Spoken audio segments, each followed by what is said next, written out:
स्वयं च वन्दे 24 दिने जगद्वदा वन्दे पञ्चगुरूणां वन्दे चारणेन्द्रं वन्दे 24 दिने जगद्वदा वन्दे पञ्चगुरूणां वन्दे बुट्टी में रखी ना बुट्टी में तो बुट्टी में रखी ना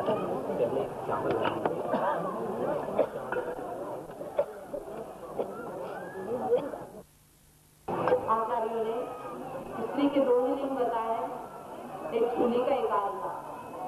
जिनको आरिका दीक्षा दी जा रही है और आरिका को मुनि के समान 50 से 28 मूल गुणों का पालन करना पड़ता है, जिसे हमारे आचार्यों ने कहा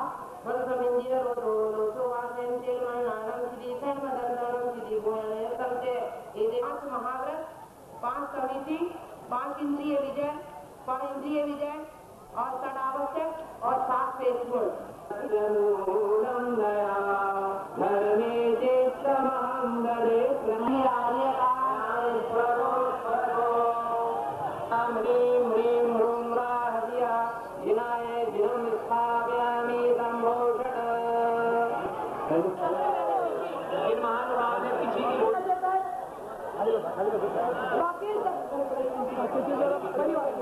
पहले आपको पीछे लेंगे बोलने है, गुरु को ही पीछे देने का अधिकार है, आप लोग मेरा जो भी ले सकते हैं।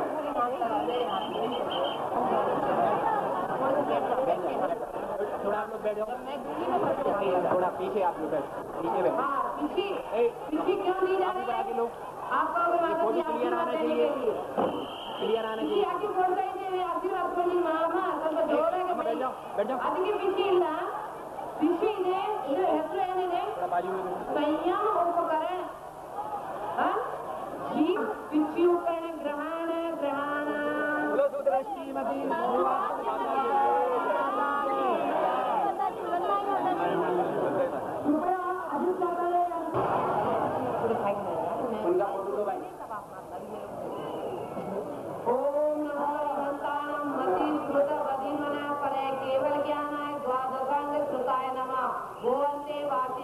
इदम ज्ञानोपकरण ग्रहण ग्रहण।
परंतु आज का समय ऐसा है कि ब्रह्मचारी अवस्था में प्रवचन करते हैं, इसीलिए वो मुख शुद्धिकरण की क्रिया में अच्छे समय देखकर आशीर्वाद दिया जाता है।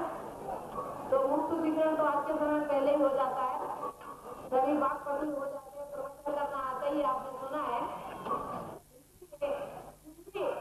मुख शुद्धिकरण की क्रिया करके सभी लोगों को आशीर्वाद मिलेगा। शुद्धि क्रिया होने के बाद पूज्य आरिका स्वरूपमती माता जी की पाद पूजन होगी। ओम ह्रीम कलश डालना स्वर्ण कलश में ओम ह्रीम माता जी के राधिका सुपुष्मते माता जी के, राधिका स्वादिमती माता जी के, स्वादिमती माता जी के। ईजल करंजी वाले कौन है? उनको पाठ पूजन करना हो उसके आइए एकदम। ईजल करंजी वाले जिनको करना हो, हाँ आप लोग बाजू हो जाइए, एक एक लाइन से आएंगे। ईडर वाले बाद में, पहले ईजल करंजी वाले।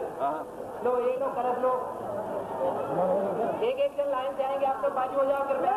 चलो दूसरे को दो, दूसरे को दो। ಕೂಡ ದೀಕ್ಷಾ ತಗೊಳ್ಳಲೇ ಬೇಕು. ಯಾಕೆ ಇದು ಬಿಟ್ಟು ಇದು ಸರ್ವಾರ್ಥ ಸಿದ್ಧಿಯಲ್ಲಿ ದೇವರಿರ್ತಾರೆ.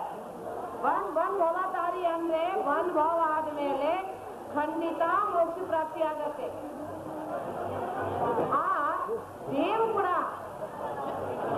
33 ಸಾಗರ ವರ್ಷದೊಂದು ಆಯುಷ್ಯಿದೆ. ಆದರೆ ಅಲ್ಲಿಂದ ಮೋಕ್ಷ ಪ್ರಾಪ್ತಿ ಆಗುವುದಿಲ್ಲ.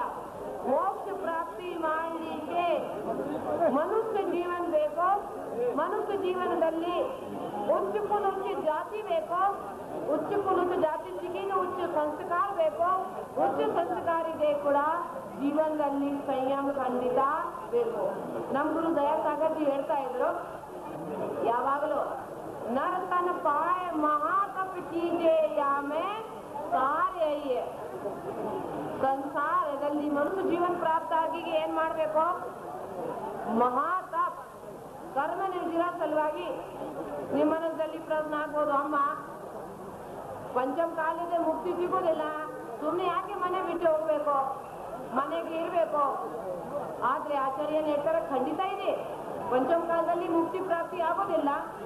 ಆದ್ರೆ ಸ್ತ್ರೀಲಿಂಗ ಛೇದನ ಮಾಡಲಿಕ್ಕೆ ಮೋಕ್ಷ ಪ್ರಾಪ್ತಿ ಆಗುದಿಲ್ಲ. ಆದ್ರೆ ಕರ್ಮ ನಿರ್ಜರ ಮಾಡಲಿಕ್ಕೆ, ಮೋಕ್ಷದ ಭೂಮಿಕಾ ತಯಾರು ಮಾಡಲಿಕ್ಕೆ ನೀವೇನ್ ಮಾಡ್ತೀರಾ? ನಿಮ್ಮ ಮನೆಗೆ ಒಂದು ಕಲ್ಪನೆ ಮಾಡಬೇಕು, ಒಂದು ಫಂಕ್ಷನ್ ಇದೆ, 100 ಮಂದಿಗೆ ಊಟ ಇದೆ. ಊಟ ಎಷ್ಟು ಗಂಟೆ ಇದೆ? ಸಾಯಂಕಾಲ 3 ಗಂಟೆ. ಆದ್ರೆ ಬೆಳಗ್ಗೆದಿಂದ ಎಲ್ಲ ತಯಾರು ಮಾಡ್ಕೊಂಡು ಇಡ್ತೀರಾ. 12 ಗಂಟೆ ಅಡಿಗೆ ತಯಾರು ಚಾಲು ಮಾಡ್ತೀರಾ. 2 ಗಂಟೆ ಅಡಿಗೆ ಮುಗಿದು 3 ಗಂಟೆ ಊಟ ಆಗತ್ತೆ. ಅಡಿಗೆ 12 ಗಂಟೆ ಮಾಡ್ತೀರಾ, ಆದ್ರೆ ತಯಾರಿ 3 ದಿವಸ ಮುಂಚೆ ಮಾಡ್ತೀರಾ. ಹಿಟ್ಟು ಇದು ಆದಿ. ಆ ತರ ಮುಕ್ತಿ ಪ್ರಾಪ್ತಿ ಈ ದುರ್ಮ ಕಾಲದಲ್ಲಿ ಆಗೋದಿಲ್ಲ, ಖಂಡಿತ. ಆದ್ರೆ ನಾವು ಪೂರ್ವ ತಯಾರಿ ಮಾಡ್ಕೊಂಡಿರ್ಬೇಕು. ಸ್ತ್ರೀ ಪರ್ಯಾಯ ಛೇದನ ಮಾಡಲಿಕ್ಕೆ, ಸ್ತ್ರೀ ಪರ್ಯಾಯದಲ್ಲಿ ತ್ರಿಕಾಲದಲ್ಲಿ ಮೋಕ್ಷ ಪ್ರಾಪ್ತಿ ಆಗೋದಿಲ್ಲ. ಆ ತರ ಈ ಸ್ತ್ರೀ ಪರ್ಯಾಯಗಳು ಛೇದನ ಮಾಡಲಿಕ್ಕೆ ಖಂಡಿತ ದೀಕ್ಷಾ ತಗೊಳ್ಳಲೇಬೇಕು. ಆ ತರ ಜೀವನದಲ್ಲಿ ಸಂಯಮ ಖಂಡಿತ ಬೇಕು. ಮನಸ್ಸಾಗೋ ಅಮ್ಮ, ನಾ ಎಲ್ಲ ಅಮ್ಮಗಳು ಆಗಿದೆ, ನೀವು ಕಮಂಡಲ್ ಇಲ್ಲಿಂದ ತರ್ತೀವಿ. ಯಾರು ಬಲಿ ಮಾಡೋದಿಲ್ಲ ಅಮ್ಮ. ಒಬ್ಬರು ಅಮ್ಮಗಳು ಬಂದ್ರು, ಬಂದಿದ್ 3 ಗವಣಿಗೆ ತಿರುಗಾಡ್ಬೇಕು. ಏನು ನೀವು ಮಾಡ್ತೀರಾ? ಯಾಕಂದ್ರೆ ನಾಳೆ ನೋಡೋದು ಇರಬೇಡ. ಅದಕ್ಕೆ ಅಮ್ಮ ನಾವು ಅಮ್ಮ ಆಗುದಿಲ್ಲ. ಆಚಾರ್ಯ ಹೇಳ್ತಾರೆ, ವಿವಾಹದಲ್ಲಿ ಕೂಡ ಇದೆ, ಹೆಣ್ಣಿಗೆ ಒಂದು ಬಾಯಿ ಇದೆ, ಆದ್ರೆ ಕೆಲಸ ಮಾಡಲಿಕ್ಕೆ ಖಂಡಿತ ಇದೆ. ಅವ್ರು ಯಾವ ಜೀವ ಹುಡ್ತಾರೆ, ತಂದೆ ಎಷ್ಟರವರೆಗೆ ತಾಯಿ ಗರ್ಭದಲ್ಲಿ ಇರ್ತಿದೆ, ಆ ಕೂಸಿನ ಜನ್ಮ ಆಯ್ತು, ತಾಯಿಗೆ ಇಷ್ಟದಲ್ಲಿ ಮಾಡಬಾರ್ದು. ಹೇಗೆ ಬರ್ತಿದೆ ಆ ಜೀವದ ಪುಣ್ಯ. ಮತ್ತೆ ಮನೆಗೆ ಮಕ್ಕಳು ಹುಟ್ಟಿಗೆ ಸಾಕಲಿಕ್ಕೆ ಕೊಟ್ಟರು ಸಾಯಬೇಕು, ಒಂದು ತಾಯಿ ತಂದೆ ಇದ್ದಾರೆ. ಆದ್ರೆ ಸಮಾಜದಲ್ಲಿ ಸಾಧು ತಯಾರಾಯ್ತು, ಸಾಕಲಿಕ್ಕೆ ಸಂಪೂರ್ಣ ಸಮಾಜ ತಯಾರಾಯ್ತು.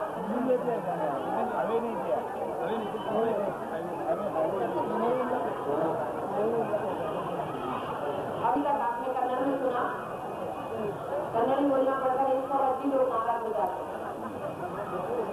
अभी आपने दीक्षा देखी, परंतु एक प्रश्न है मन में कि दीक्षा क्यों ली जाती है? दीक्षा क्यों ली जाती? क्या जरूरत पड़ गई थी? आप सोचेंगे माता जी ने कोई मंत्र अंत्र किया होगा, ये ब्रह्मचारिणी माता जी के पीछे लग गई और दीक्षा ले लिया। ऐसी बात नहीं है। दीक्षा मतलब क्या है? संसार शरीर भोग निर्वेणा। जो संसार शरीर भोग से वैराग्य को प्राप्त होता है वही व्यक्ति दीक्षा ले सकता है। दीक्षा लेना अंगारों पर पैर रखना है, खड़ग तलवार की धार पर चलना है। दीक्षा सहज नहीं है, बच्चों का खेल नहीं है। आप ये कदम अपने मन में ये भ्रांति ना रखें कि अरे सासू से झगड़ा जा रहा है, बहू से झगड़ा हो गया, सासू जी ने पीछे पकड़ ली, या बेटा ने बात नहीं सुनी तो पिताजी ने दीक्षा ले ली। कदापि नहीं। जैसे शेरनी का दूध स्वर्ण पात्र में रुकता है, एल्यूमिनियम के पात्र में नहीं रखा जाता, ऐसा ही वैराग्य रूपी भाव, संयम रूपी महान ये किस मन में रुकता है? जिसके मन में वैराग्य है। तो आपने वैराग्य नहीं आया, परंतु वैराग्य की अनुमोदना तो की है, क्योंकि हमारे आचार्य कहते हैं संयम को देखकर जो हर्षित होता है, संयम के संयम पालन करने में जो सहकारी होता है, उसके चारित्र मोहनी कर्म का प्रयोजन होता है, उसको ही दीक्षा के भाव बनते हैं जन्म जन्मांतर में। आपने अरे हमें तो दीक्षा नहीं लेना, अरे ये क्या माता जी महाराज जी घर घर खाते भूते तो काम दाम तो है नहीं, ऐसा भाव कहने मात्र से भी चारित्र मोहनी करने के बंधन होता है।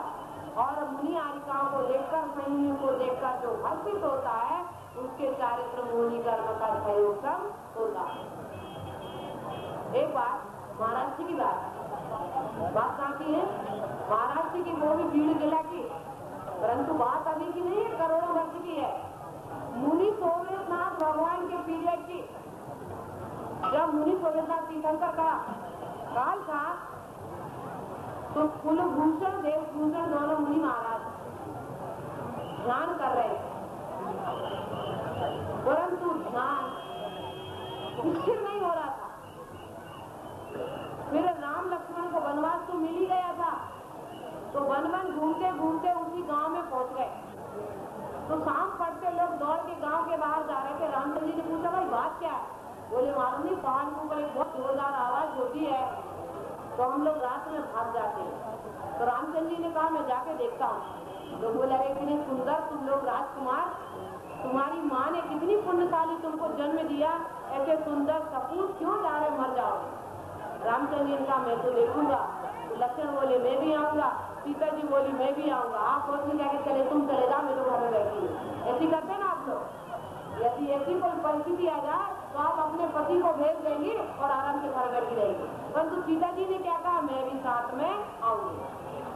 ऊपर जाके देखा, देवभूषण कुलभूषण मुनि महाराज ध्यान कर रहे हैं।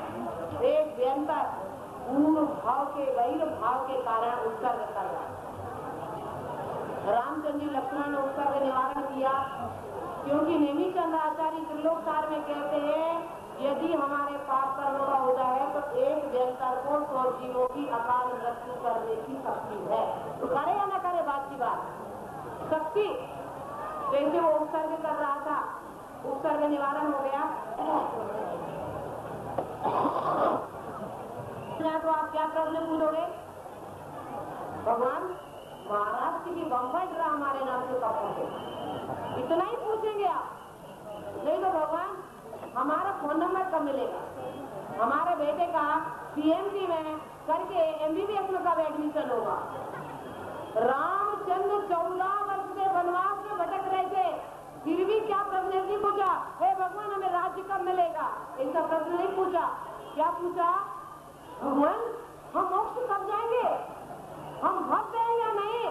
तो देवभूषण कुलभूषण महाराज की दिव्य ध्वनि क्या हुई, हे भक्त प्राणी तुम तीनों भक्त हो, रामचंद्र तो इसी भाव से मोक्ष जाएंगे, सीता लक्ष्मण भाव भगवान में मोक्ष जाएंगे। जब ये बात सुनी तो राम लक्ष्मण ने भक्ति से इतना नृत्य किया कि पूरा पहाड़ कंपायमान हो गया। तो समुद्र में जाके क्या पूछना चाहिए, हमें मोक्ष कब मिलेगा? तो मोक्ष जाने के लिए यह मार्ग स्वीकार करना पड़ेगा। अनादिकाल से जो आत्माएं मोक्ष को प्राप्त हुई है, जिन्होंने अपने सिद्धत्व स्वरूप को प्राप्त किया है, एक ही रास्ता है, वन वे। इसमें कोई चूज करने की आवश्यकता नहीं है। माता जी ऐसा, महाराज जी ऐसा नहीं, वन वे एक ही रास्ता है। जो मोक्ष गए आचार्य कुंद स्वामी लिखित समय सार के एक कलश में अमृतचंद आचार्य कहते हैं कि आज तक जो जीव मोक्ष गए हैं वह भेद विज्ञान से गए और जो जीव संसार में पंच परावर्तन कर रहे हैं भेद विज्ञान के अभाव में ही कर रहे हैं और जिसको भेद विज्ञान हो जाता है वही पिछली पकड़ लेता। नहीं तो आपके पास में क्या है, हमारा बुंदेलखंडी भाषा में चाबी को कुची बोलते हैं। क्या बोलते हैं? कुची। चाबी होती ना, मराठी क्या बोलते ना, किल्ली। उस किल्ली को बुंदेलखंडी भाषा में बोलते हैं कुची। तो आपके हाथ में पिची नहीं है, कुची है? और हिंदी में आप जिसे इंग्लिश में ब्रश बोलते हैं ना, उसको हिंदी बोलते हैं कुची, मतलब पालिश करना। तो आपके हाथ में पिची नहीं है, कुची है, आप संसारी पालिश करते हैं।